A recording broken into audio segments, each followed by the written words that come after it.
tardes, hermanos. Bueno, hermanos, estamos siguiendo esta serie acerca de comunidad.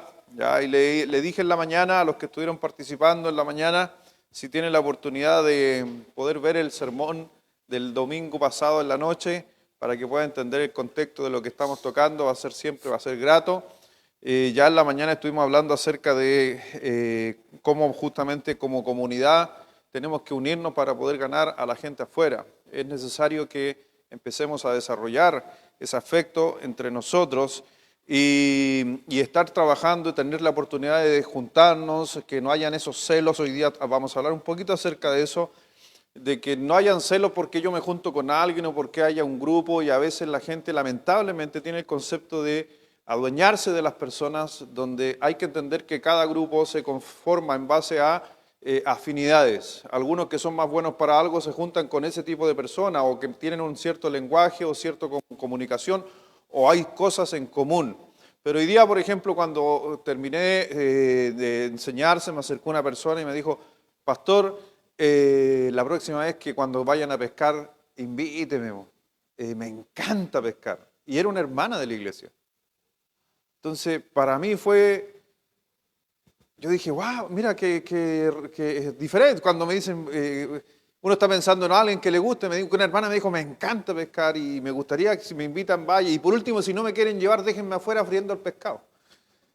Yo dije, ya hermana, mira, qué grato saber que te gusta, porque así podemos algún día invitarte. Y así que da por hecho que alguna vez, si alguno sale, invite. Y yo no tenía idea. Yo no veo a la hermana, no le voy a decir el nombre, pero uno la ve tan delicada, y que le gusta andar arriba del bote, espectacular. Así que cosas así estuvimos hablando en la mañana, por eso escucho un poquito lo que estuvimos hablando acerca de estos mensajes, del mensaje en la mañana, que ahí según Romanos, y ustedes tienen en su hoja, en el libro de Romanos capítulo 12,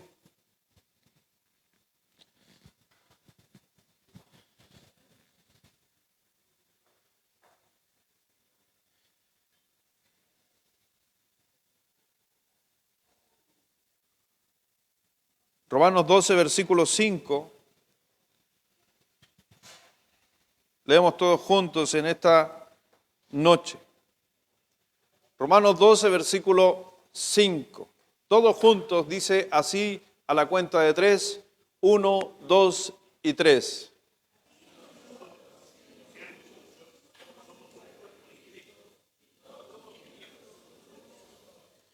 Así que si usted se da cuenta, la palabra de Dios nos dice, así nosotros siendo muchos, claro, somos muchas personas en una congregación, pero somos un cuerpo en Cristo. En Cristo, o sea, quiere decir que el cuerpo se transforma en uno a través de Cristo. Cuando usted conoce a Cristo como su Salvador, se congrega, entonces usted es parte de un cuerpo y todos los miembros los unos de los otros. Somos parte de un cuerpo, somos parte de una sola persona que la componen muchos miembros, si le podemos llamar así.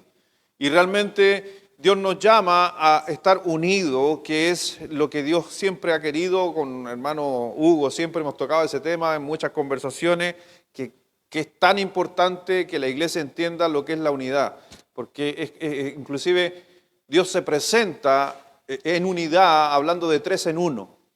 Y es por eso sumamente importante, y hoy día estamos tocando estos temas que son relevantes también para nuestra iglesia, pero lo que hay que comprender que si uno está animando a juntarse, a formar grupos, a conectarse, y este grupo también puede impactar al vecino, a la gente en el trabajo, pueda salir, va a ser obviamente de bendición. Y quiero decirte, hermano Sergio, ya la mitad de la iglesia está casi inscrita para ir a tu casa, por si acaso. Hoy día en la mañana avisé y ya hay un montón de gente interesada. No sé cómo lo vamos a hacer, pero estamos preparando algo. Vamos a ir a la casa del hermano Sergio, ¿cierto? Amén. Amén. Ya está todo listo, está todo armado. ¿Ya? Así que, porque pasé el dato en la mañana de lo que habíamos dicho la semana pasada, y algunos dijeron, pastor, y déjeme decirle que se sumaron otras personas que también quieren ser anfitriones. Así que doy gracias a Dios y vamos a ir desarrollando esto en comunión. Vamos a ir con el hermano aquí, Álvaro. ¿Vamos a ir, hermano Álvaro, a la casa del hermano Sergio? Ok, usted lleva una bolsita, adivinen, ¿de qué va a llevar una bolsita el hermano Álvaro? Ya todos lo saben ya. Ya. Así que vamos a estar hablando de eso. ¿Les parece que oremos para que Dios nos guíe y estemos hablando acerca de por qué es importante este tema? Porque cuando se forman grupos, o el grupo puede ser una bendición, o el grupo se puede transformar en una destrucción. Y déjeme decirle que más difícil es armar un grupo y ese grupo sea de impacto, y lo más fácil es que el grupo se destruya a sí mismo. Y es por eso que estamos tocando temas que sean animamos a unirnos, pero ojo, hay un solo grupo que nunca va a tener problemas. Adivine cuál es.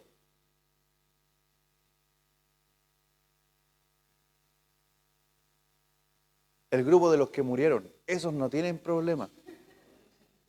Esos están todos de acuerdo. No se pelean en nada, no pelan el uno al otro, guardan silencio, están ahí todos juntos y les encantan las flores. Ese es el único grupo que no va a pasar problemas. Todos los demás grupos van a pasar problemas e inclusive el Señor Jesucristo armó grupo. Y adivine qué pasó. Problema. Por eso hay que estar preparados, porque si nos vamos a juntar, que empecemos a saber cómo limpiar asperezas, limar asperezas, solucionar conflictos, amarnos, perdonarnos y cuantas cosas más. Vamos a orar. Padre, gracias Dios te damos en esta noche por permitirnos llegar aquí a tu casa para poder ser desafiados, poder edificarnos, poder comprender qué es lo que tú quieres de nosotros, no solamente aquí en este lugar, sino especialmente afuera. Obra en la vida de cada uno de nosotros, prepara nuestro corazón para todo lo que es la palabra y también la celebración de la cena que vamos a tener en esta noche. Gracias, mi Señor, por permitirnos estar juntos, reunidos acá y también algunos a la distancia, siguiéndonos desde su casa, en trabajos, en otros lugares, la enseñanza para que después se puedan sumar junto a nosotros. Bendice Dios este tiempo, bendice tu santa palabra. Gracias te damos por todo en el nombre de Jesús. Amén. Así que, ¿qué destruye las relaciones? ¿Ya? Y cómo reconstruimos relaciones destruidas es que nos van a ayudar a cada uno de nosotros a que esto ocurra, porque las cosas no suceden solas. Que un grupo se pueda destruir no se destruyó solo, algo ocurrió. Pero un grupo que se vuelva a reconstruir o que relaciones se vuelvan más fuertes, se necesita mucho trabajo. Pero antes de eso, para poder que esto suceda, tenemos que entender que van a haber cosas en cada vez que vamos a algún lugar, nos juntemos en un grupo, van a haber ciertos conflictos y ciertas situaciones que si las aprendemos a manejar, obviamente no van a ser una maldición, sino pueden llegar a ser una bendición. Y vamos a hablar del primer problema que cuando nos juntamos con grupos, con amigos, cuando usted se junta con compañeros de trabajo, porque esto usted lo puede aplicar a cualquier lugar. No es solamente algo que sucede aquí en la iglesia. Lo que voy a mencionar aquí sucede en cualquier grupo, sea creyente o no sea creyente, suceden estas cosas en los grupos y afectan muchas veces nuestra vida. Y el primer problema que va a ocurrir muchas veces en los grupos que estemos, en el trabajo, aquí en la iglesia, en tu propio hogar, el primer problema que vamos a enfrentar cuando uno se empieza a juntar con personas es que lamentablemente aparece, número uno, el egoísmo. El egoísmo destruye relaciones. Así que cada vez que usted empieza a juntarse, lamentablemente va a aparecer el egoísmo. Y ahí en Santiago, capítulo 4, versículo 1 y 2,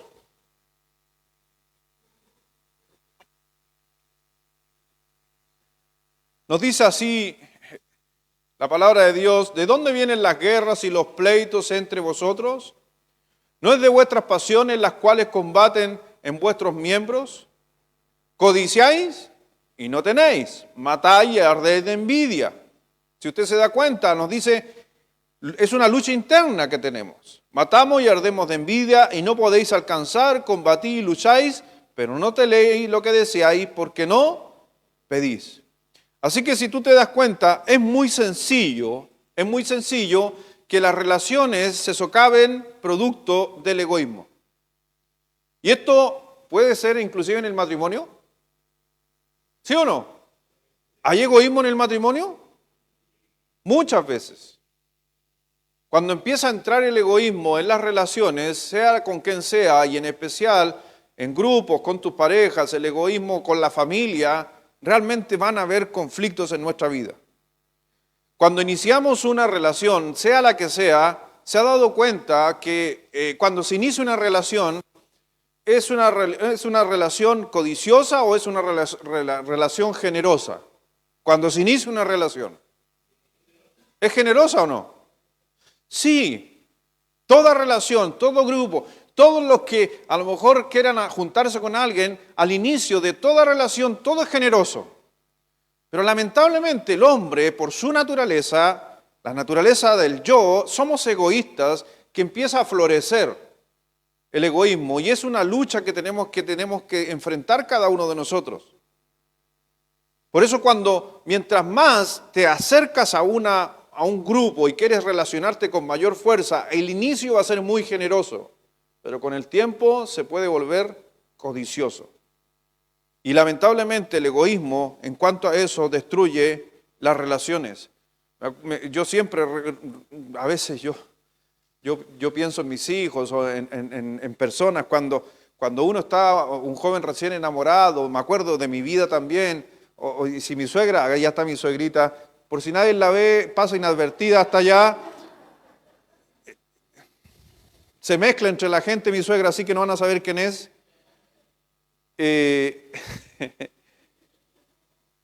Pero mi suegra, por ejemplo, estoy hablando 25 años atrás, cuando mi suegra me decía, Lucho, ¿puedes hacer esto? ¿Qué hacía uno como?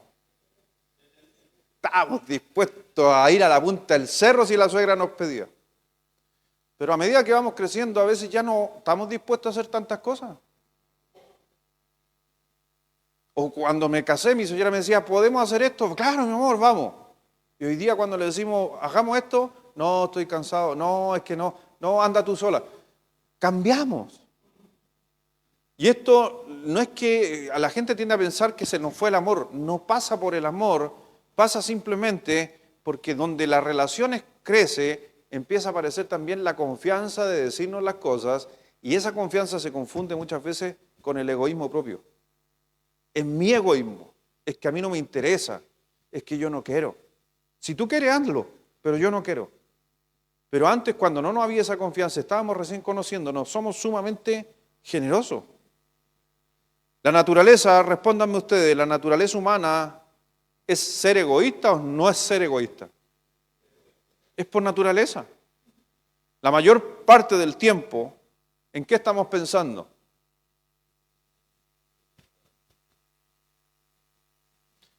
Cuando un bebé nace, ¿en qué está pensando? Pregúntese, cuando un bebé nace, ¿en qué está pensando? ¿En él o en su mamá que está trasnochando? ¿En qué está pensando un bebé? En su subsistencia. Llora porque tiene hambre, llora porque está sucio, llora porque tiene un problema. La vida de un bebé se trata de él y de nadie más, porque viene en su naturaleza el egoísmo. Es él. Y después cuando nuestros jóvenes crecen, nuestros hijos jóvenes crecen, ¿de qué se trata la vida? De ellos. Y cuando nos casamos, ¿de quién se trata la vida? De mí. Y así sucesivamente es una lucha constante que cada uno de nosotros. Charles Darwin decía que eso, para él tratando de hablar de la creación de la naturaleza, de todo ser vivo, incluyéndonos a nosotros, él decía que en cada animal y en las mismas personas estaba el concepto de que sobrevive el más fuerte. Y eso es lo que hoy día lamentablemente muchas veces se tiende a ver en cada una de nuestras relaciones, en que a la final se impone o se trata de imponer el más fuerte. Y el más fuerte se trata del yo, de simplemente no entender que se trata del otro, no se trata de mí. Y las relaciones, como dice ahí en el texto, van trayendo conflictos, donde aparece la envidia, donde codiciamos, donde hay conflicto. Ahí en el libro de Proverbios, capítulo 28, Proverbios 28, versículo 25. Todos juntos, se los dejo a ustedes a la 1, a las 2 y a las 3.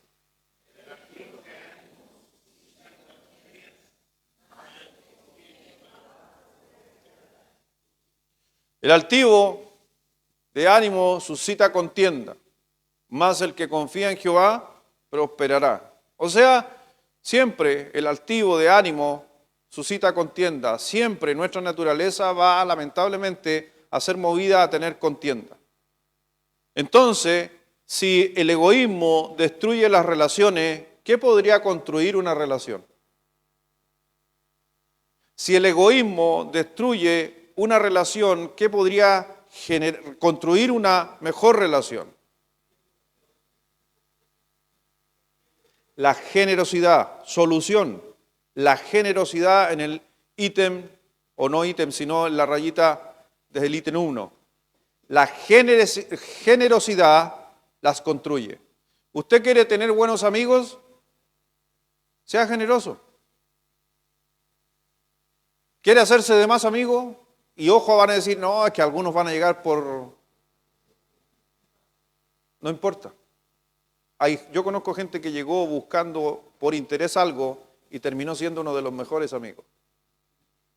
Porque la generosidad despierta. Hay un versículo que me gusta mucho, que yo lo ocupo en el caso del ministerio, que he tratado con los deportistas y lo he enseñado muchas veces. Cuando yo a veces visito algún deportista, siempre tengo llaveros, tengo unos llaveros que dicen Jesús de forma de camiseta de fútbol, a veces jockeys, a veces misma primera capa, una primera capa que hace tiempo mandé a hacer y decía aquí Jesús, que es la que ocupan los deportistas debajo de su ropa. Entonces me acuerdo, Ricardo, para los que conocieron, cómo conocí a Ricardo Roja,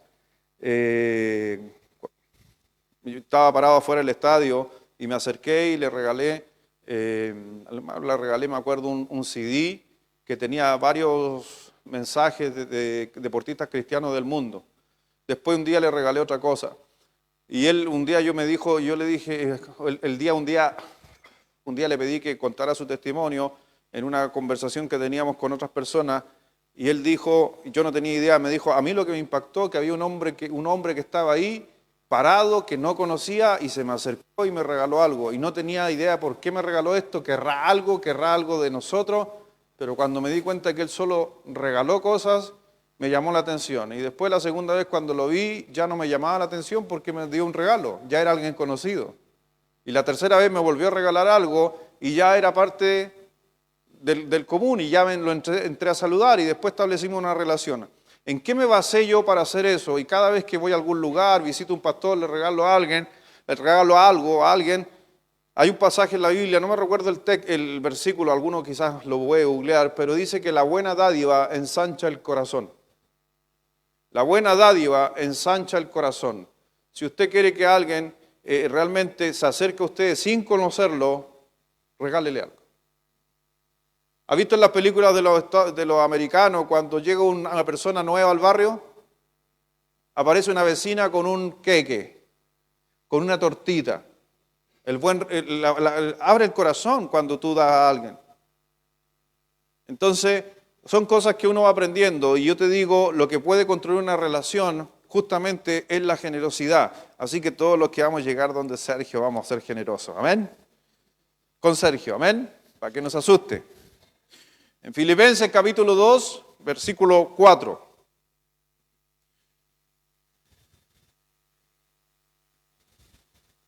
Dice, no mirando cada uno por lo suyo propio, sino cada cual también por lo de los otros.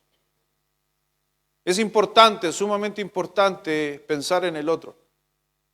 Y esa es una deficiencia, yo creo, como les decía, de parte de la naturaleza humana, es que nos cuesta pensar muchas veces en el otro.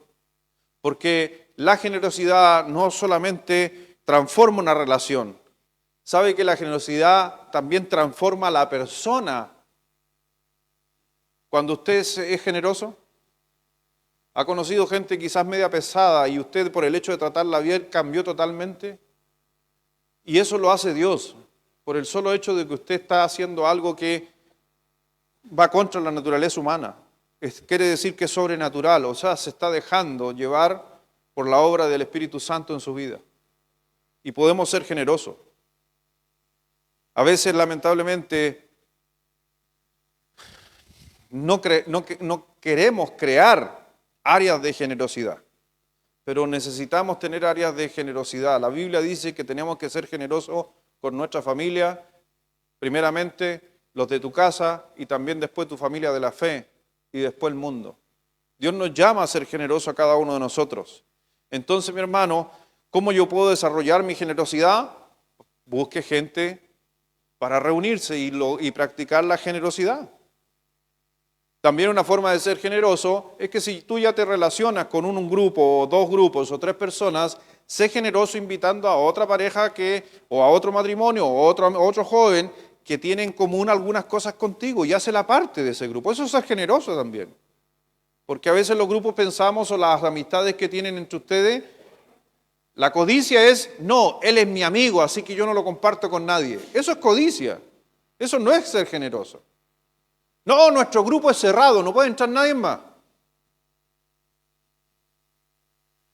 Eso es codicia. Eso no es ser generoso y eso afecta a las relaciones.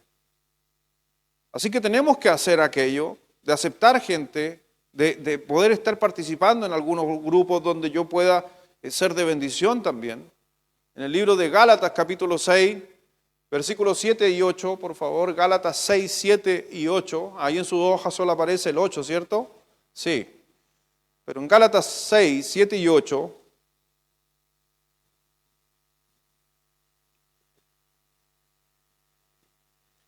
dice,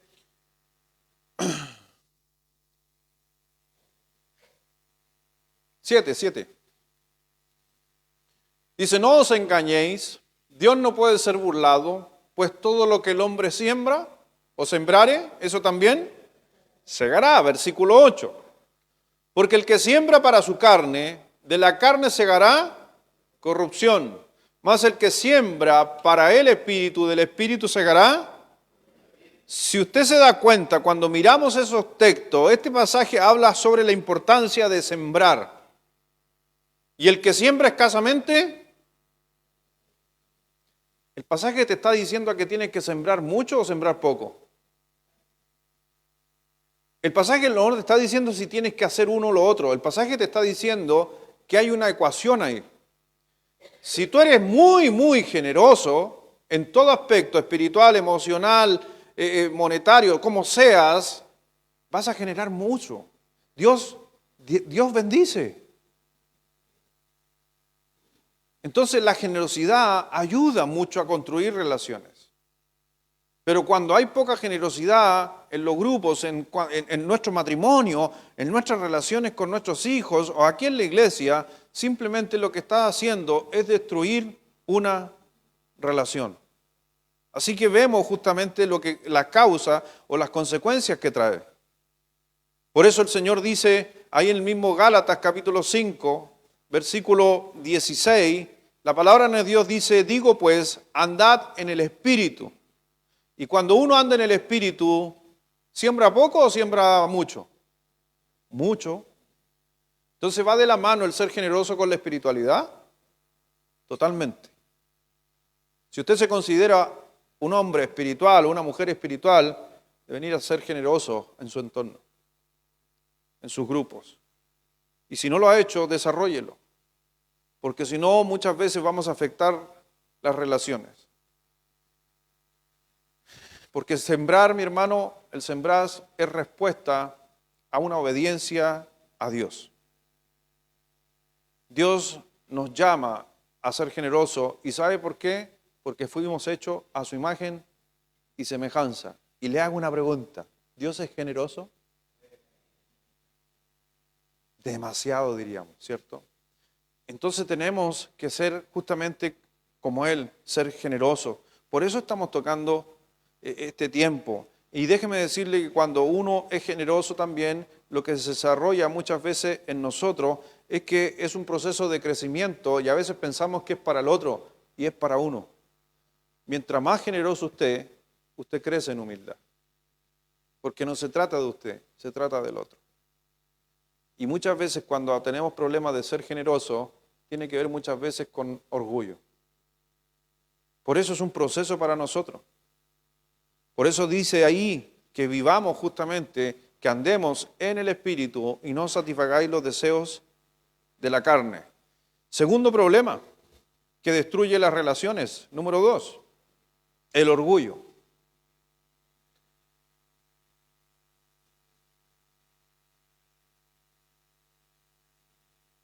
Un sinónimo que ustedes van a encontrar ahí en Proverbios 13, la palabra soberbia, un sinónimo es orgullo. Así que si usted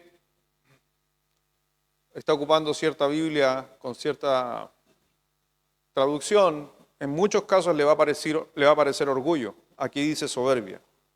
Pero dice, Proverbios 13, versículo 10, ciertamente la soberbia concebirá, ¿qué dice? El orgullo lo único que va a producir son problemas. Nada más. Mas con los avisados está la sabiduría. Una de las cosas que a veces no consideramos, a veces solamente con el hecho de decir lo siento, una palabra tan corta, tan sencilla como lo siento. ¿Sabe que es un reflejo de humildad? Y el no decir lo siento es un reflejo de orgullo. Y lo único que tenemos que decir, lo siento. Y nos cuesta decir lo siento. ¿Te cuesta decirle lo siento a tu esposa? Y uno podría decir, pero pastor, si es que si ella sabe. No, pero es que no es necesario que yo le diga lo siento, si ella ya con el hecho de que me miró, ya sabe que yo estoy pidiendo disculpas con mis ojos, con mis cejas. No, ella necesita escuchar, decir lo siento. Necesitamos muchas veces practicarlo. Cuando estén en un grupo, este es el paso del dato, cuando se junten como amigos, como familia, como iglesia, a hacer algo en común y empiecen a hablar entre ustedes, una de las formas que dice por ahí Dobson, un psicólogo ahí, un pastor, que dice que en una persona, sobre todo cuando está en grupo, puede demostrar si es orgullosa o no orgullosa escuchando sus historias. Y a mí me parecía interesante lo que decía él. Y me quedé entretenido leyendo sus conclusiones. Y él decía, las personas orgullosas siempre tienen una historia más grande del que la contó anteriormente. Así que ahora yo me cuido. El hermano dice, no, yo tenía un perrito, era así más o menos. No, pero oiga, ¿saben qué? Yo tuve uno más grande, que era más grande. Ese es orgulloso, diría Dobson. No, yo estuve en una iglesia y hacía escuela dominical y junté como 10 niños. Pero yo también hice escuela dominical y tenía como 100 niños. Es orgulloso, diría. Y eso sabe que no construye las relaciones en los grupos o en las amistades o en la familia. Porque al final el resto empieza a decir, tú vas a contar una historia y él ya siempre tiene algo mejor. Tiene un amigo que tiene más que tú. Y ¿sabes qué? Tiene mucha razón lo que decía este pastor. Por eso cuidemos nuestra boca cuando estemos en grupo. Muchas veces admiremos cuando una persona cuenta una pequeña historia. Eso demuestra humildad. No hables más de lo que a veces decimos ser, nos autoengañamos a nosotros. Muchas veces todo el mundo, y me incluyo, todo el mundo puede ver lo tan orgulloso que soy, menos yo. Es muy común. El orgulloso no sabe que es orgulloso. Pero todo el resto sabe que es orgulloso. La Biblia dice en Proverbios 16, versículo 18,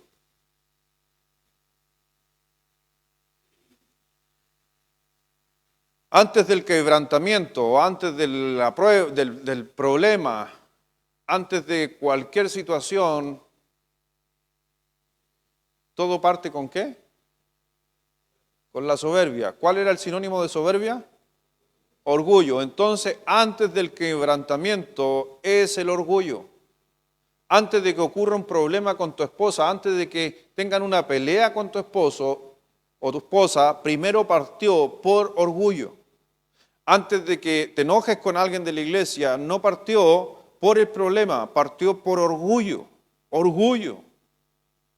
Y antes de la caída, nuevamente, la altivez, orgullo de espíritu. Y eso quiere decir que es un orgullo emocional interior, porque habla del espíritu con minúscula. Es el lugar donde justamente maneja o trabaja el alma con nuestras emociones. Ojo con ese orgullo que afecta a nuestras relaciones y destruye grandes relaciones simplemente por el orgullo. El versículo 19 del mismo pasaje dice: mejor es humillar el espíritu con los humildes que repartir despojos con los soberbios. ¿Qué es mejor? Ser humilde. Y no soberbio, no orgulloso. Es mejor. Entonces, si vemos que el orgullo destruye relaciones, entonces, ¿qué podría construir? La humildad. Tal cual. La humildad construye relaciones. Solución: la humildad las construye. Punto número 2, en la solución, la humildad.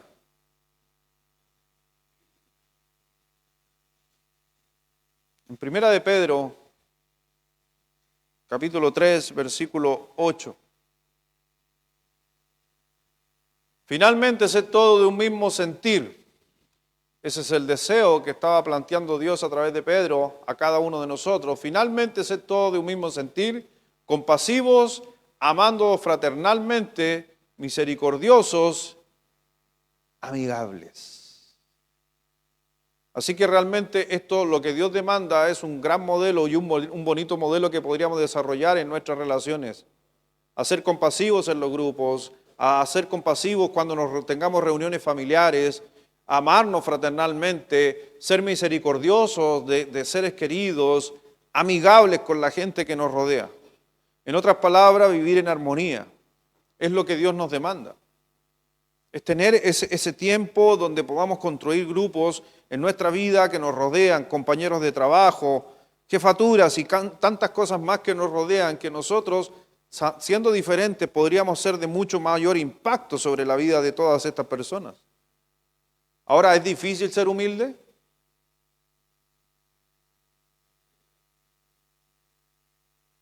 Sumamente difícil. ¿Y saben por qué es difícil ser humilde? Porque la humildad tiene que ver por lo que Dios está haciendo en nuestro interior, porque nuestra naturaleza es egoísta, desde que nacemos hasta que vamos a morir. Y cuando inclusive, ahí me acuerdo un día tuve un problema allá en Guatemala, estaba en Guatemala predicando, y yo dije: levante la mano el que es humilde. Y ahí en la primera fila, el pastor de la iglesia levantó la mano. Que hoy día somos grandes amigos, pero ese día no me quería ni ver. Porque cuando él levantó la mano, y levante la mano los humildes, y fue el único que levantó la mano. Y yo digo, desde el momento en que usted levantó la mano,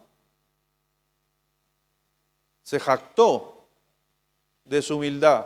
¿Eso quiere decir? Que es orgulloso. Pero ¿cómo yo voy a...? Ay, hermano, ya no me haga, mejor no me voy a acordar de mi gran amigo, que hoy día somos amigos. Y después yo le hice ver y él me dijo: no, es que yo no... Y trató de justificar lo que no se puede justificar. Pero él después me dijo: sí, aprendí una gran lección. Y terminamos siendo grandes amigos porque él me dijo: sí, Del momento que uno se jacta que es humilde. No, yo soy humilde. No, ¿soy humilde? Ya me estoy jactando en mi parte íntima de orgullo. Si somos humildes, simplemente demostremos nuestra humildad. Nada más que eso. No hablemos de nuestra humildad. Desde el momento que hablamos de nuestra humildad, dejamos de ser humildes. Así que es una parte en que nosotros podemos compartir, como le digo, la humildad es un lugar donde construye relaciones y ser humilde en un grupo hace que ese grupo crezca. Ser humilde en tu trabajo hace que ese grupo crezca. Ser humilde en tu familia, más allá de lo que ellos hagan contra ti, eso ayuda a mejorar las relaciones. En el libro de Efesios, capítulo 4, en Efesios 4, capítulo 4, versículos 23 y 24, por favor. No está ahí en sus hojas, creo. Pero no, ponga la nota y siempre ponga notas. Cuando no pongo versículos en su hoja, mi señora a veces los saca porque son muchos y otras veces yo no los pongo en la hoja, así que no se preocupe. En Efesios 4, versículos 23 y 24.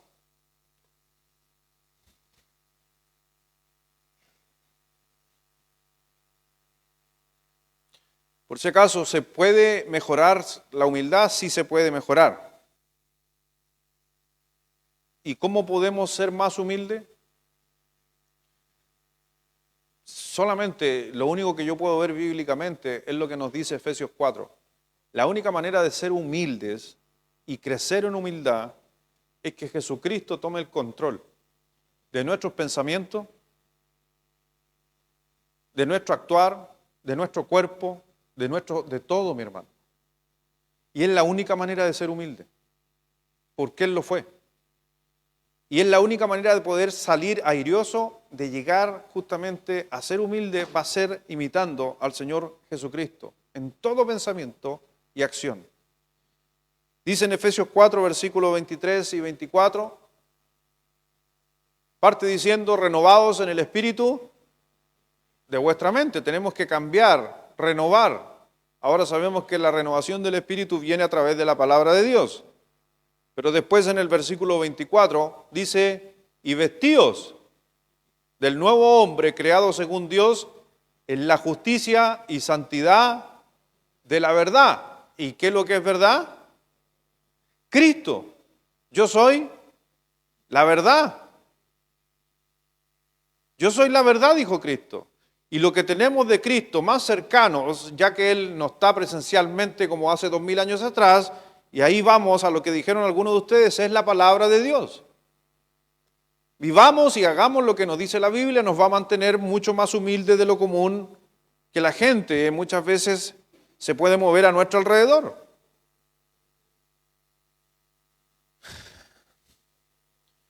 Por eso tenemos que hacer un esfuerzo, mi hermano, en cuanto a estas uniones o donde hay relaciones, donde compartimos con gente. Porque Dios quiere que esos grupos crezcan, independiente sean inclusive en el mundo, como el trabajo o como sea la familia que no es creyente. Dios quiere que esas relaciones perduren y se mantengan y seamos de influencia. Ahí en Filipenses, capítulo 2, versículo 3, 5 y 6, dice así, antes bien, con humildad, estimando cada uno a los demás como superiores al mismo. Dígame que eso no es humildad. O sea, mira al que tiene al lado suyo y usted lo mira y usted dice, no, él es más que yo.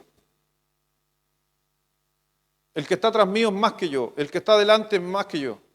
El solo hecho de mirar a una persona y decir, no, él sabe más que yo, ya está demostrando un grado de humildad. No necesitamos demostrarle al resto. Y a lo mejor él sabe menos que tú. Pero el solo hecho de tú creerte que eres menor que Él, ya a ti te hace diferente. Y es lo que Dios a cada uno de nosotros demanda. Estimando a cada uno, a los demás, como superiores que a Él mismo. Así que mi hermano, nunca nadie ha hecho y ha demostrado más humildad de lo que hizo Jesús. Y déjeme decirle por qué. La Biblia lo dice. pero yo lo voy a parafrasear. Porque Él, Jesús, estando en lo sumo, siendo el dueño de todo, siendo perfecto, donde lo único que Él podía hacer quizás era sentarse y recibir la adoración, y si no le gustaba lo que a nosotros no le gustaba, nos podría haber hecho así y haber hecho otro ser humano. Pero Él, siendo tan sublime, bajó aquí a la tierra y se hizo semejante a nosotros. Y no paró ahí, porque no escatimó perder todo lo que tenía en su humanidad y morir en la cruz por ti y por mí, personas que no merecía que Él muriera en la cruz por nosotros. Por eso cuando hablamos de humildad, no hay nadie que supere al Señor Jesucristo. Nadie puede superarlo. Y Él estableció relaciones y Él se demostró con relación delante de sus pares. Nunca puso, a pesar de que tenía la autoridad, andaba humillando a la gente. Todo lo contrario, en amor. Por eso, mi hermano, es lo que hacen nosotros. Obviamente, la humildad construye las relaciones. Número 3. Otro problema que se genera muchas veces cuando compartimos con gente o en grupos o en el trabajo, con equipos de trabajo. Número 3, el problema es la inseguridad. La inseguridad destruye relaciones. Y la Biblia habla sobre esto en el libro de Proverbios capítulo 29, versículo 25.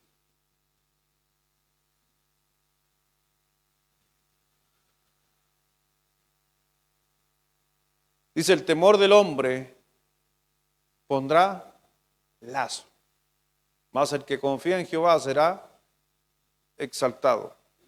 Mi hermano, la inseguridad destruye las relaciones. Cuando hay medio, cuando hay inseguridad en un grupo, las personas que son inseguras dentro del grupo, présteme atención con esto porque esto nos ayuda a todos.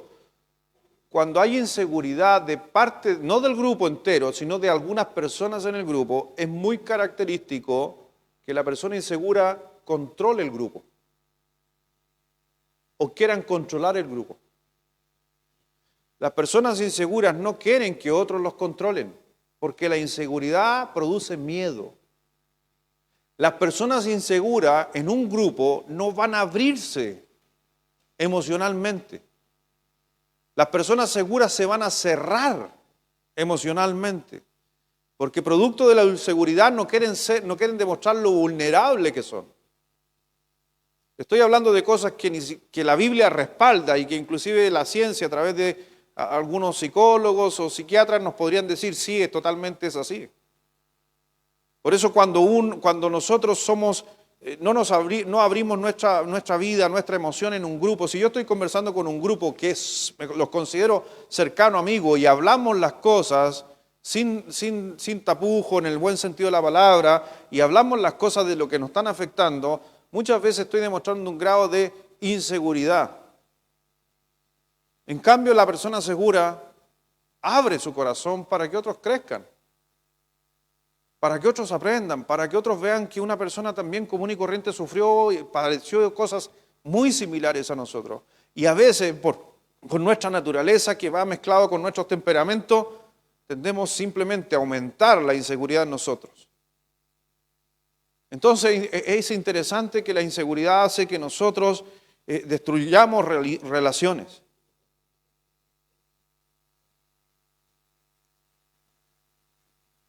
Y siempre, déjeme decirle algo, que siempre va a ser más fácil reconocer el problema de la inseguridad en otros y no en mí. Igual que el orgullo.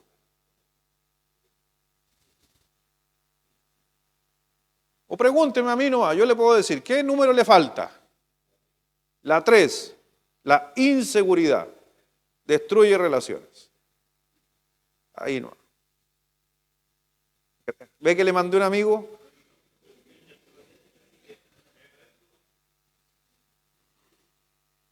Pero como lo vi que le decía, pero la inseguridad.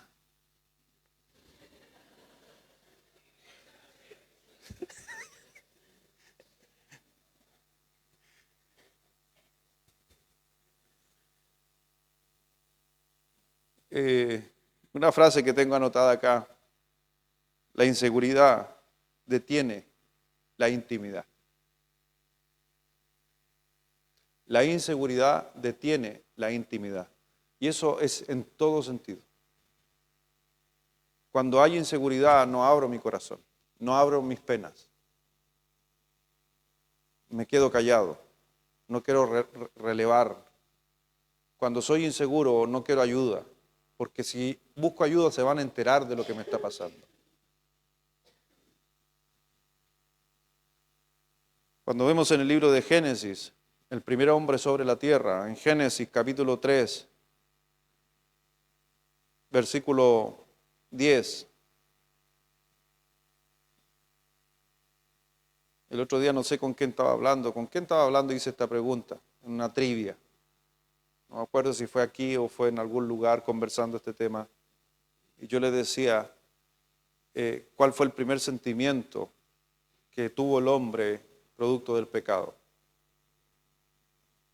Y algunos dijeron, se escondió. Ah, no, ya me acordé dónde fue. Fue allá, en la casa de un hermano. Y no, fue el miedo. Es un sentimiento el miedo. Y el miedo hace que uno se esconda. Por eso cuando pongo Génesis 3:10 ahí, ¿qué hizo Adán? Oí tu voz en el huerto. ¿Y qué sucedió con Adán? Tuve miedo, le dice a Dios, tuve miedo porque estaba desnudo y la persona que tiene inseguridad se esconde. ¿Me doy a entender? La persona que sufre de inseguridad se tiende a esconder porque no quiere que lo vean desnudo, que lo vean tal como es, que vean sus fallas, que vean sus problemas, sus dificultades, entonces se esconde. Algunos que son mucho más emocionales y profundos lo llevan inclusive a armar una coraza y se muestran personas a veces hasta agresivas. Pero al final es como una cebolla. Cuando tú las vas conociendo, les vas sacando cada capa y al final te vas dando cuenta que son personas simplemente tan inseguras y llenas de miedo que necesitan ayuda. Así que si tú estás por ahí, hay que buscar muchas veces ayuda. ¿Cuesta? Sí, sí. Por eso es interesante que en estos días la gente se sienta con mayor inseguridad, porque es un reflejo del miedo. Hoy día usted pregunta, ¿quién tiene miedo? Todo el mundo tiene miedo hoy día. Y aunque sea el miedo a que le peguen un portonazo, pero hay miedo. Y el miedo hace que usted le ponga más protecciones a sus casas. El miedo hace que usted no salga menos. El miedo hace que usted no vaya al supermercado. El miedo hace que ya no disfrute el día, sino que se encierre temprano en su casa. El miedo solamente esconde. ¿Y qué pasa si tengo miedo en las relaciones? Si yo tengo miedo que la persona me falle, ¿usted va a dar el todo en esa relación? No, se va a esconder. Y así podría seguir sumando cosas de lo que produce el miedo en nosotros. Porque mucha gente no sirve en la obra de Dios porque tiene miedo. Y el miedo es retroceder, no avanzar. El temor a ser rechazado es un miedo. Así que realmente es algo que destruye las relaciones. Porque a la final cuando estamos en un grupo, en una familia o inclusive en nuestro matrimonio, si tenemos miedo, no vamos a ser tan transparentes con quién nos juntemos, dónde estemos. Porque nos vamos a esconder. Entonces, ¿cuál sería la solución?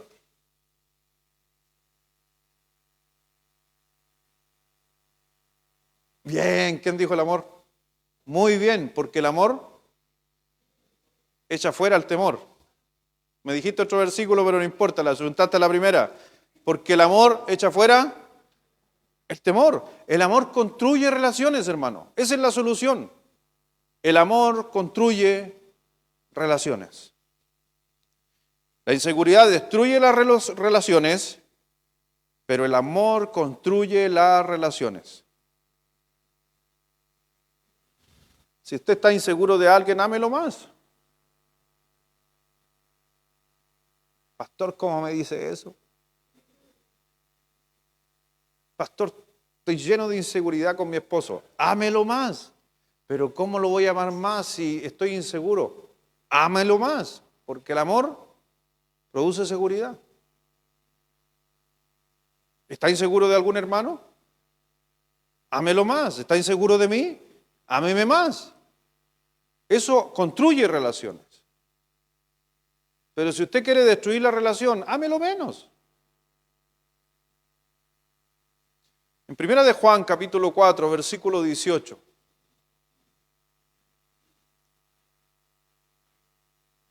Dice, en el amor no hay temor, sino que el perfecto amor, y aquí habló de un perfecto amor, porque quiere decir que hay amores imperfectos, echa fuera el temor, porque el temor lleva en sí castigo, de donde el que teme no ha sido perfeccionado, ¿en qué? ¿Tiene temor? Necesita ser perfeccionado en el amor. Más amor, mucho más amor. En 1 de Juan, capítulo 4, versículo 15 al 17. Y aquí se los dejo a ustedes este texto un poquito más largo. 1 de Juan, capítulo 4, del 15 al 17, a la 1, a las 2 y a las 3.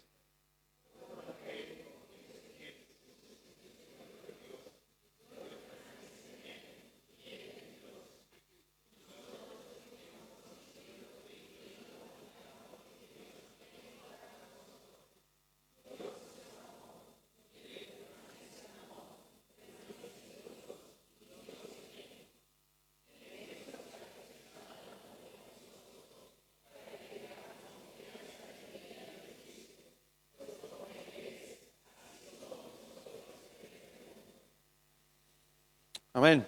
Si usted se da cuenta, si nosotros permanecemos en el amor, entendemos el amor de Dios en nuestra vida, nosotros empezamos inmediatamente a liberarnos de muchos miedos. Y hoy día, si nosotros practicáramos ese mismo amor que Dios tiene hacia nosotros y lo empezamos a desarrollar aquí en la iglesia, en nuestras familias, en el trabajo, empezamos a amar a la gente inclusive insoportable que lo veníamos estudiando antes, entonces el temor va desapareciendo. Eso produce mayor confianza, eso produce seguridad también en ti, porque cada uno de nosotros debemos crecer en amor. El cuarto enemigo de los grupos, de la comunidad, es el resentimiento. El resentimiento destruye las relaciones. ¿Y qué nos dice Job en el versículo 2 del capítulo 5?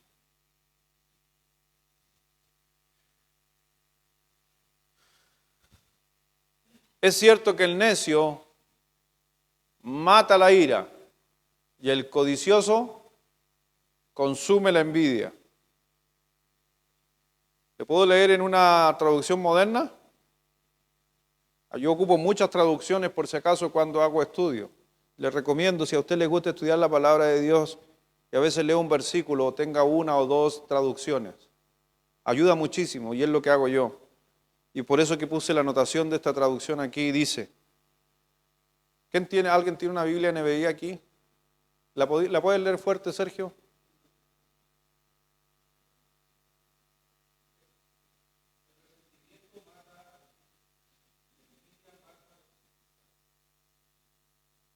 ¿Escuchó?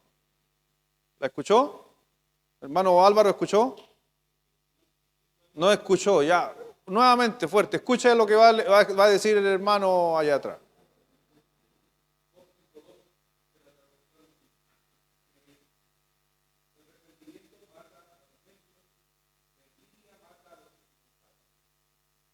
El resentimiento mata a los tontos.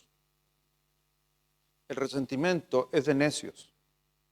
Si usted tiene resentimiento, cosas del pasado sobre alguien, sobre algo, se está lamentablemente matando a sí mismo.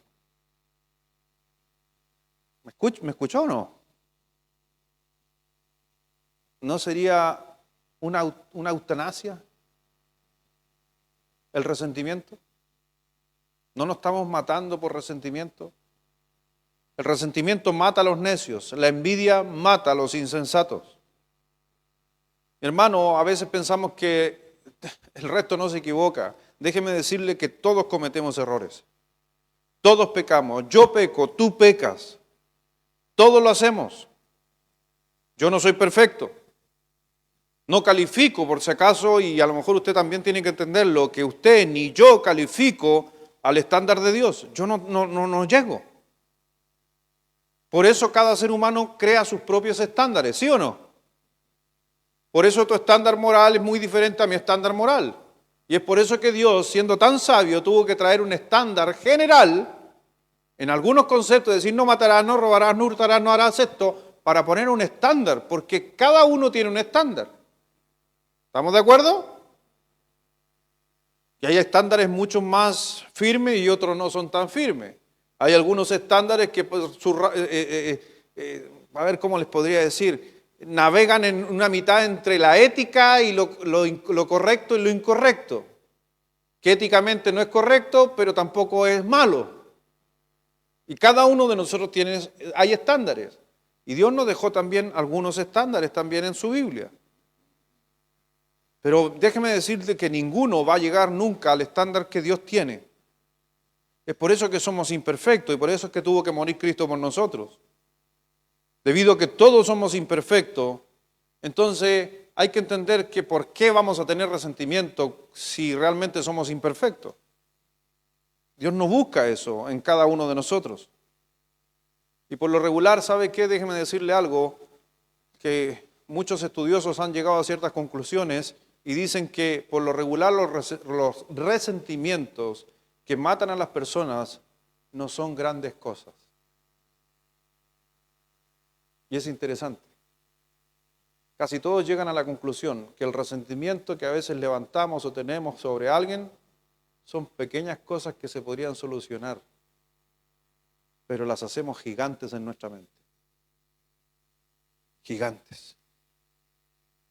Por eso, ¿qué hacer muchas veces con situaciones difíciles que estamos viviendo a veces?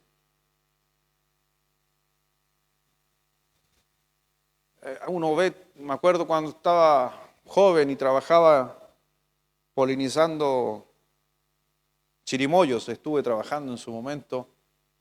En la mañana, para los que, o algunos ya lo han hecho, si no lo sabe, cómo se hace el chirimoyo. El chirimoyo da flor, ya, da una flor, y es una flor hermafrodita. Entonces, en la mañana es macho y en la tarde sembra la flor. Entonces, usted en la mañana cuando llegamos temprano y esto va aparte de la historia que voy a contar, es solamente como cultura general. Entonces, sacábamos flores a las 8 de la mañana, todas las flores que estuvieran abiertas así. Las cosechábamos porque la flor estaba en su estado donde empezaba a botar justamente el polen ahí. Y en la tarde se cierran y cambian. Entonces juntábamos polen en la mañana y en la tarde, en la que era al revés, en la mañana se cierran, en la tarde se abren. Y juntábamos esas flores abiertas y las dejábamos para el otro día para que botaran el polen en unas mallas. Recogíamos todo ese polen, se mezclaba con un sustituto para que pudiera correr por unas bombitas de aire que se echaban. Así que usted en la mañana salíamos a polinizar los árboles y con la bombita a la flor le echábamos polen ahí. Y se le quebraba una puntita para saber que no había que pasar 2 veces por esa misma flor. Y eso hacía que los chirimoyos carguen. Alguien podría decir, pastor, en mi casa, ¿quién tiene chirimoyo y no dan tantas chirimoyas? En muchos hogares pasa eso, es porque no se polinizan, porque a veces no hay polinizadores naturales como las abejas y otros más. Usted puede hacer lo mismo que estoy diciendo, pero ojo que también pues, necesita varias flores, varios arbolitos para juntar y después con un pincel. Pero ¿sabes qué pasaba ahí? Que cuando yo llegaba temprano, llegábamos a ese lugar a trabajar, 7:45, nos cambiábamos ropa y siempre había una persona que llegaba a 8 o 10. Y cuando estábamos recolectando flores, porque había que andar arriba de los árboles y todo, pero todo iba a una olla en común. todo un mesón en común. Y nosotros andamos con una caja de zapatos colgada al cuello, juntando flores. Y suenan las flores, suena bonito cuando usted va sacando, y las va echando en la cajita, y después va poniendo en el mesón, porque al otro día boten el polen. Y este llegaba a las 8 días, me acuerdo de él, y juntaba así un puñado de flores, hermano. Y nosotros por lo menos eran 2 cajas que había que hacer cada uno de zapatos. Y por mucho tiempo hacía eso. ¿Sabe cómo me sentía yo? Y de repente yo iba a subir un árbol y estaba él ahí, durmiendo arriba del árbol. Y el tema es que había un bono de producción. Y adivine que él era parte del bono, po.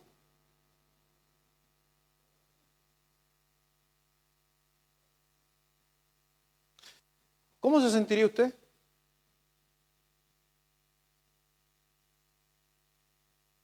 ¿Mal o no? ¿Le daría rabia? Igual que yo, pecador así, igual que yo.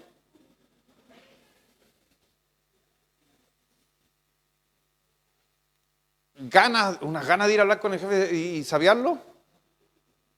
Pero ahí hay éticas que por lo menos mi papá me enseñó. Cosas morales, de guardar silencio nomás. Pero sí molestaba.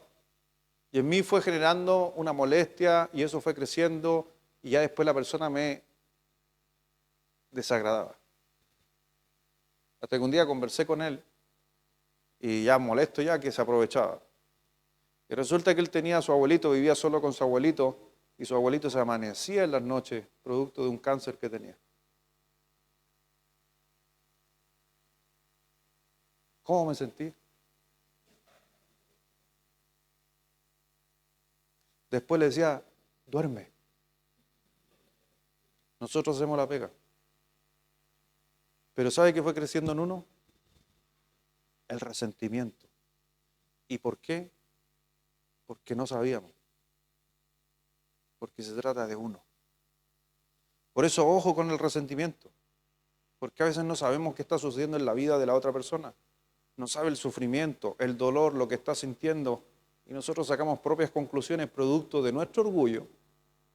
Nos consume la envidia. Y yo me sentía envidioso que él recibiera lo mismo que yo con menos trabajo que el que hacía yo. Pero yo no tenía que desvelarme todas las noches para cuidar a mi abuelo. Por eso a veces hay que entender que nosotros deberíamos entender los grupos, pero también trabajar en estas cosas. Por eso, ¿qué hacer en esas situaciones? Rápidamente lo anoté aquí, pídale a Dios que te llene de mucho amor para que estas situaciones no te molesten. Porque por naturaleza te van a molestar. Entonces, a mí por naturaleza me molestaba esta persona. No era creyente en ese tiempo, lo aclaro. No era creyente, pero hoy día yo podría decirle a Dios, Señor, lléname de amor para poder entender a la gente. Porque en mi naturaleza no puedo. En mi naturaleza me cuesta amar a las personas si yo veo alguna injusticia. Pero a lo mejor Dios, si yo me decido a Dios pedirle amor, voy a amar a esas personas y muchas veces voy a entender quizás, y a veces otras no. Así que pídele a Dios que te llene de amor. Segunda cosa, habla con la persona que te molesta. Lo mismo que hice yo. No era cristiano, hablé con la persona. Y ¿sabes qué? A la final esa persona me dio una lección que hasta el día de hoy han pasado más de 30 años. Más. Sí, han pasado más de 30 años. Y te puedo decir, no me olvido de hoy de esa conversación que tuve con él. Me cambió la vida y la visión de un hombre, de un joven esforzado, luchando por su abuelo. Y uno reclamando, teniendo de todo. Por eso, hable con la persona, te va a ayudar. Son cosas que comúnmente en nuestra vida podemos hacer. Porque el resentimiento, déjeme decirle, y a ver si me logra comprender, el resentimiento siempre está equivocado. El resentimiento nunca tiene la razón. ¿Me doy a entender con lo que acabo de decir? No estoy diciendo que estoy aprobando o no aprobando el hecho. Estoy diciendo que el resentimiento siempre está equivocado. ¿Me doy a entender con la frase o no? ¿Sí? Pastores, que si usted supiera, no, es que yo no necesito saber. El resentimiento es malo. ¿Me doy a entender? No hay resentimiento bueno, el resentimiento es malo y el resentimiento nunca tiene la razón. Aunque la persona haya hecho el daño o haya hecho las cosas más terribles, pero el resentimiento no tiene la razón. Porque si el resentimiento diera la razón, se podría decir que habría un texto como resintámonos los unos a los otros. Pero no lo hay. Sino dice perdonaos los unos a los otros. Y por lo regular cuando hay, por si acaso, resentimiento, la ira aparece. Pero ojo que la ira o el enojo no siempre es malo, pero el resentimiento sí. El resentimiento no funciona. El resentimiento nunca, por si acaso, el resentimiento nunca lastima a la otra persona. Te lastima a ti.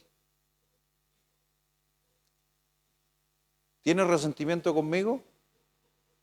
No me estás lastimando a mí, te estás lastimando tú. ¿Tienes resentimiento contra una persona? Esa persona anda feliz de la vida, disfrutando, comiendo en el McDonald's en esta hora. Y tú pensando en lo que te hizo. El resentimiento no destruye a las personas, te destruye a ti mismo.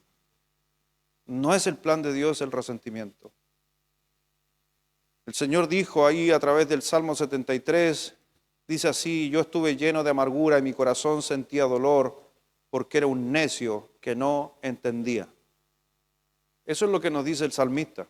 La amargura es un resentimiento. Eso no nos permite pensar objetivamente muchas veces. Entonces empiezo a comportarme erráticamente. A la final Dios dice, no quiere que haya resentimiento en nosotros.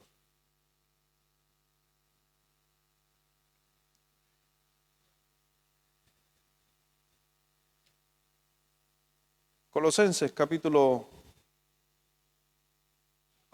¿me falta la solución? Sí. Entonces, si el resentimiento destruye, ¿qué podría construir una relación? El perdón. El perdón.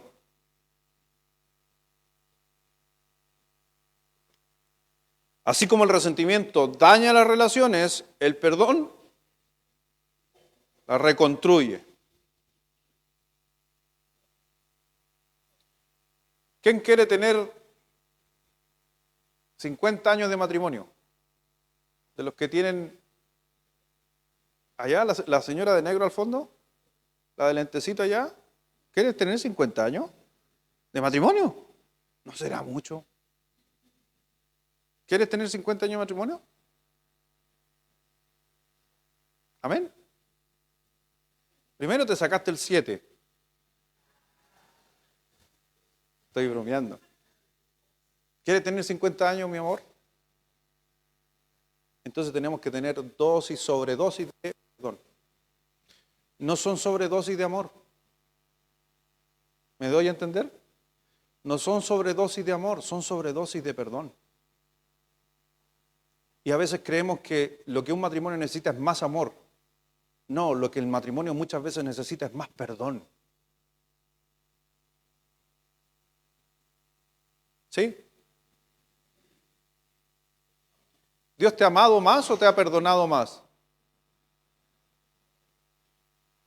O sea, yo me pongo a pensar, ¿Dios te ha amado más o Dios te ha perdonado más? Yo creo que Dios me ha perdonado más de lo que me ha amado, porque me amó una vez y para siempre, amén. Pero ¿cuántas veces me ha perdonado? Infinidades. No estoy diciendo que no es bueno tener más amor, es sumamente bueno tener más amor, pero siempre en un matrimonio de personas imperfectas se necesita más perdón, porque por naturaleza imperfecta causamos más problemas. Eso es lo que hay que entender. Así que mi vida, como dice por ahí una canción que cantaba el Jairo, ¿Una sobredosis de qué decía Jairo? Ah,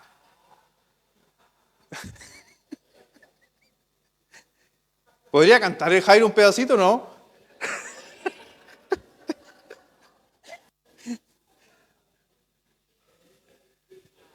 Ah, después. Ya, va a ser un especial de ese tema, ¿ya? Mátame. Ah, por ahí parte en la canción, ¿o no? Bueno, una canción, un corito que canta el Jairo ahí.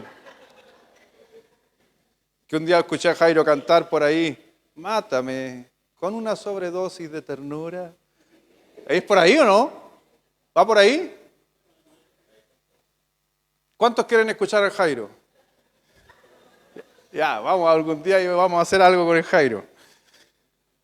Pero ahora con una sobredosis de perdón. Vamos a cambiar el tema. Ya, vamos a hacer un tema nuevo. No de ternura. Colosenses capítulo 3, versículo 13.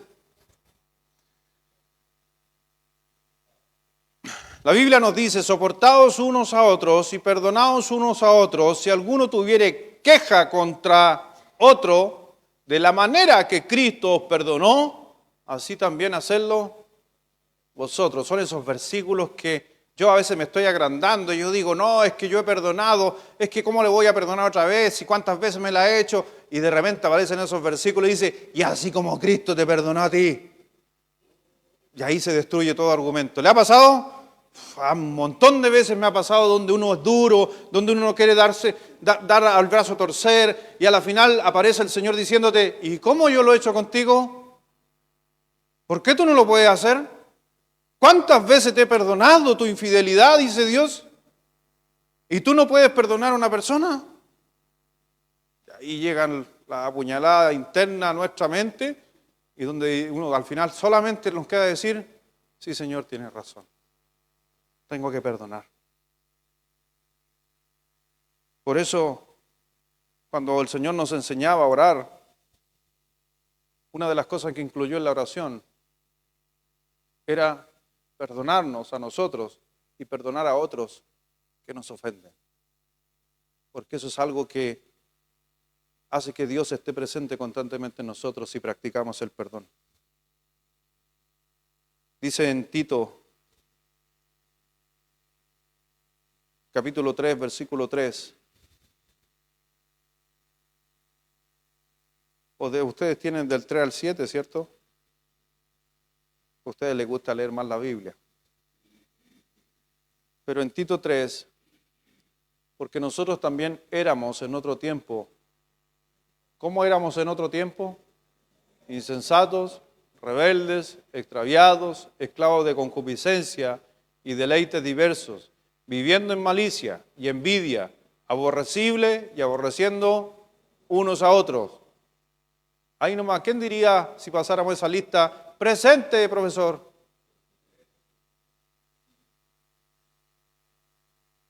Yo diría amén. De ahí nos sacó el Señor. Pero eso ¿cuándo cambió?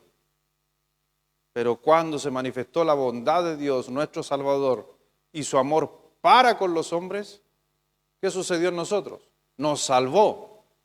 No por obra de justicia que nosotros hubiéramos hecho, sino por su misericordia, por el lavamiento de la regeneración y por la renovación en el Espíritu Santo, el cual derramó en nosotros abundantemente por Jesucristo nuestro. Si usted se da cuenta, lo que Dios ha hecho por nosotros es tremendo. ¿Por qué no puedo hacer eso con mi vecino, con mi hermano, con gente de mi grupo, de familiares, más allá de la respuesta que tenga de ellos? No esperemos nada de la gente. Eso es un gran error, de esperar de la gente. Es que si yo perdono, estoy esperando a que me perdonen. Está la ley de la siembra y la cosecha. ¿A usted le cree a Dios? ¿Y usted le cree a Dios cuando dice, lo que tú siembras segarás? ¿Le crees a Dios? Entonces siembra amor, siembra perdón, siembra paz. Pero es que la otra persona, no te olvides de la ley de sembrar, va a llegar. Lo que uno siembra cosecha. A veces demora, piense usted en un agricultor, a veces demoran. Los que hemos tenido la oportunidad, como en el caso mío, de estudiar de agricultura, algunos más, el hermano George que sabe de agricultura y otros más que han sembrado. ver de repente alguna planta que usted, el esfuerzo que tiene que hacer para que pueda producir, cuando usted planta viña o quiere un viñedo y usted tiene que esperar, si fuera en forma natural, tiene que esperar 8 o 9 años para que dé una fruta. Algunos que les gusta apresurar las cosas le hacen un injerto y a lo más consiguen en 2 a 3 a 4 años, dependiendo de la variedad. Son años de espera. 7 años para poder cosechar una palta. Una. Y nosotros queremos a veces esperar rápidamente la vuelta. No, no esperemos. Solamente hagamos lo que Dios demanda de nosotros. Necesitamos liberarnos. Y gran parte de la liberación, en el buen sentido de la palabra, del hombre, tiene que ver muchas veces con el resentimiento, con el enojo hacia las personas. Elimine, déjele en las manos a Dios el enojo, déjele a Dios la circunstancia. Dios, en tus manos está esto, yo ya no quiero más, yo voy a perdonar, me voy a olvidar de todo y Señor, haz tu obra. Y Dios va a hacer, Dios va a sembrar, Dios va a traer la cosecha a tu vida. Ten fe, ten paciencia también. Si tú te aferras al rencor y a tu resentimiento, déjame decirte que te estás lastimando a ti mismo. Déjalo ir. El perdón tiene que ver con ese contexto, dejar ir las cosas. ¿Mereces tú ser perdonado por Dios? Sí, hemos sido muchas veces perdonados. ¿Y acaso la otra persona no se lo merece también? Ahí en Isaías 43, versículos 18 y 19.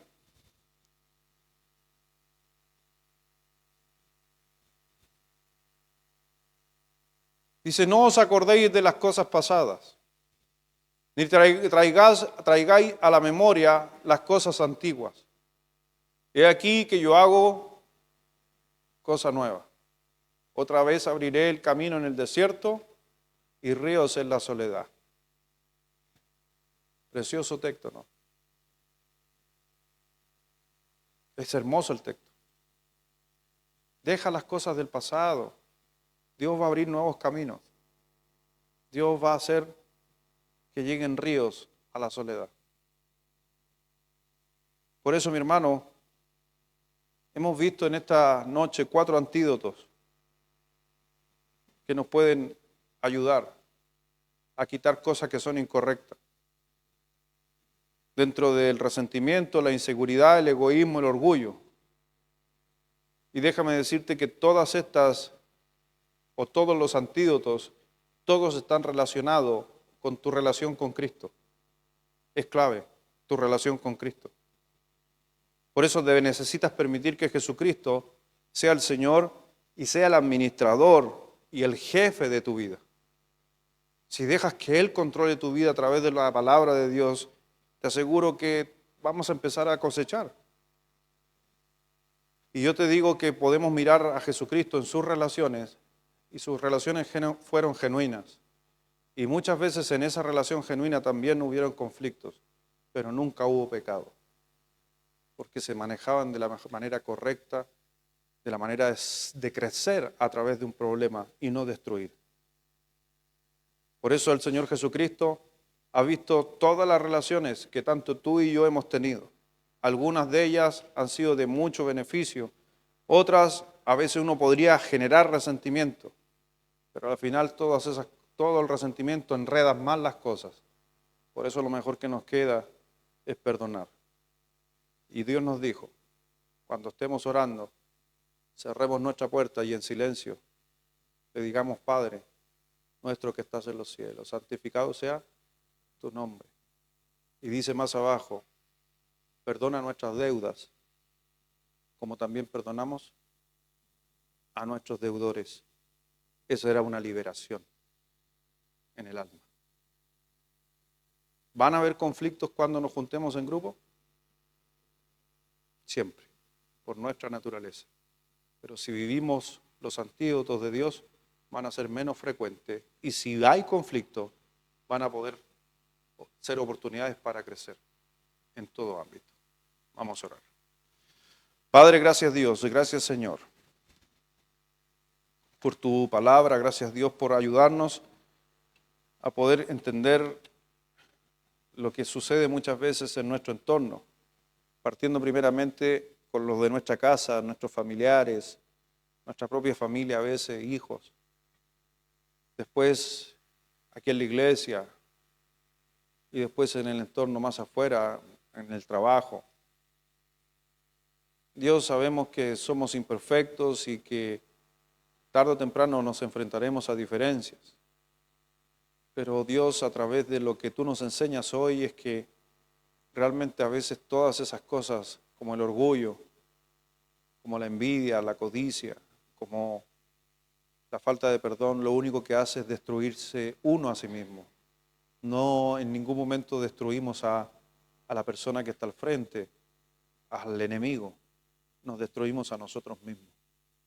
Ayúdanos a comprender que está todo lo contrario, fundamentado a través de tu palabra, para poder contrarrestar estas cosas y podamos practicarlas y eliminar justamente la inseguridad en nosotros, el temor, quitar la falta de perdón, el muchas veces no demostrar o no querer ser humilde, sino todo lo contrario, orgulloso.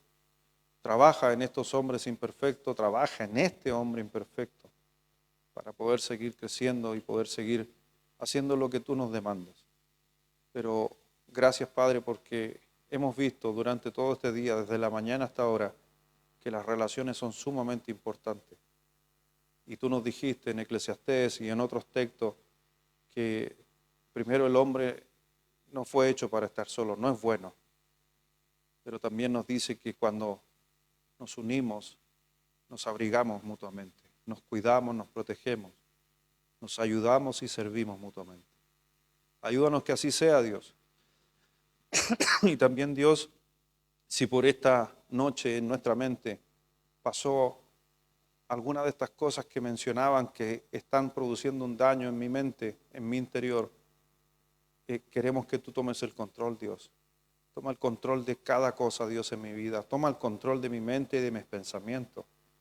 Ayúdame, Dios, y trae a mi mente la capacidad de perdonar, de olvidar, la capacidad de construir, capacidad de generar confianza, Dios, de poder demostrar en acción muchas veces la humildad. Así que gracias, Dios, por trabajar en nuestro corazón, y Dios, desde ya también te damos las gracias porque nos das la oportunidad de poder sentarnos a la mesa, celebrar una cena donde vuelve simplemente a reafirmar lo que hemos hablado al final de todos los textos, que el gran ejemplo de lo que es el amor, lo que es el perdón y lo que es la humildad, eres tú mismo, y lo reflejaste en la cruz, lo reflejaste para nosotros, y nos diste una oportunidad y nos diste un sentido de vida, y nos diste un modelo, el mejor modelo que podemos tener, Jesucristo. Gracias, Dios, bendice nuestras vidas y a cada uno en el nombre de Jesús. Amén.